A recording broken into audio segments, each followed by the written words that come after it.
Festa e Krishtlindjes është feste jona, katolikëve dhe të krishterëve tjerë, sepse festojmë lindjen e Zotit tonë Jezu Krishtit, por Krishti, mbreti i paqes, është për të gjithë, së çdo njeri dhe çdo familje, vendi ynë dhe çdo shoqëri në këtë botë ka nevojë më së shumti sot për paqe dhe për dashuri, për mirëkuptim dhe për gëzim në zemrën e vetë. Sepse Krishti, siç e thot Izaia profet, është drita që shëndrit errësirën. Jo vetëm errësirën e natës të festës ose të natës që ka lindur, por edhe errësirën e zemrave të njerëzve.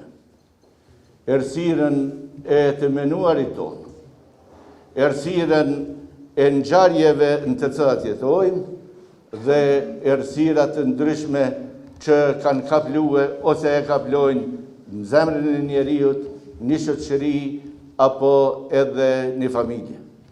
Le të jetë pra Krishti drita që shkelqen në zemrën e secillit. Dashuria e tij për botën, sakrifica e tij për shpëtimin tonë dhe le të jetë gëzimi i plotë në zemrat e të gjithëve dhe të secillit. Sepse kemi nevojë të jemi të lumtur, kemi nevojë të jemi të gëzueshëm, të kemi nevojë të mos e humbemi gjithë gëzimin e jetës pavarësisht vështirësive të saj. Kemi nevojë të mos humbemi gëzimin dhe lumturinë e të qenunit ata që jemi, pavarësisht vështirësive dhe gjërave të cilat i kemi dhe duhet i përballojmë. Le të vazhdojmë së bashku për të lutur në këtë natë të shenjtë për secilin prej nesh, për gjitha besimet. Për te dritave që vezullojnë dhe simbolizojnë shpresën, reflektojmë mbi bujarinë, solidaritetin dhe bashkimin tonë si kombë dhe si shoqëri.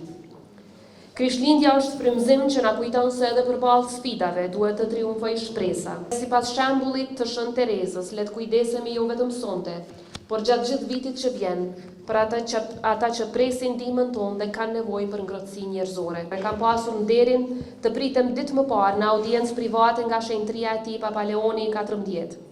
Gjatë këtij takimi përcolla sërish urimet më të përzemërta për fillimin e misionit të tij dhe ftesën e përzemërt për një vizitë në Republikën e Kosovës.